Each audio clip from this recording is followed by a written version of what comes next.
For today's vlog, ipapakita ko nga sa inyo kung paano ko ginagawa ang aking chili garlic oil.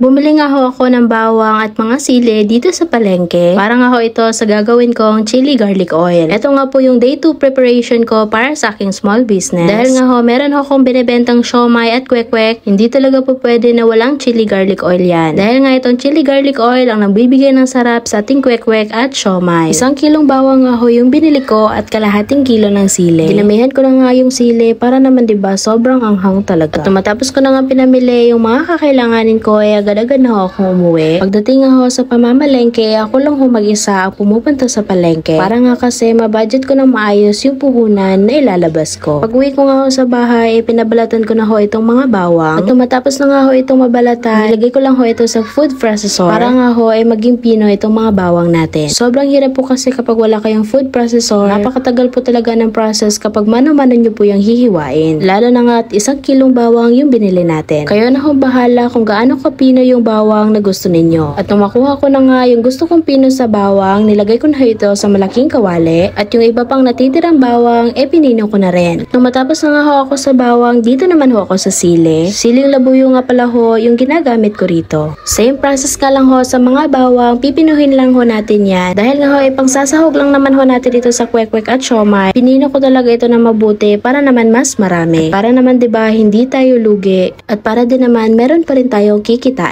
Dahil nga ho, lahat ho ng ingredients na ginamit ko rito ay isasama ko sa costing para ho mapresyohan ko yung kwek-kwek at siomai. Dahil nga 1 kilong bawang yung ginamit natin, gagamit din tayo ng 1 kilong mantika. At sa pampalasa naman ho, magic syrup lang ho yung nilagay ko. Kaya nga ho, subukan nyo na yung ganitong recipe dahil panigurado akong gaganahan talaga kayo. Dahil nga kapag ganitong timpla yung ginawa ninyo sa chili garlic oil ninyo, sobrang bango talaga at yung buong bahay talaga ninyo mangangamoy chili garlic oil. At kapag nalagay nyo na nga yung mga mantika at magic sarap, pwede na ho natin ditong ilagay sa kalan at lulutuin na ho natin. At kapag nagluto nga kayo nito, it takes time talaga. Dahil nga ho, bawat minuto ay kailangan nyo huyang haluin. Dahil kapag hindi nyo nga huyan hinalo, yung sa pinakababa nga ho, masusunog. Syempre naman, ayaw ho natin kumain ng sunog na chili garlic oil dahil mas masarap talaga kapag perfect na perfect siya. Lalo na nga ho ako, yung purpose ko po kaya gumawa ako neto dahil nga po para sa business ko.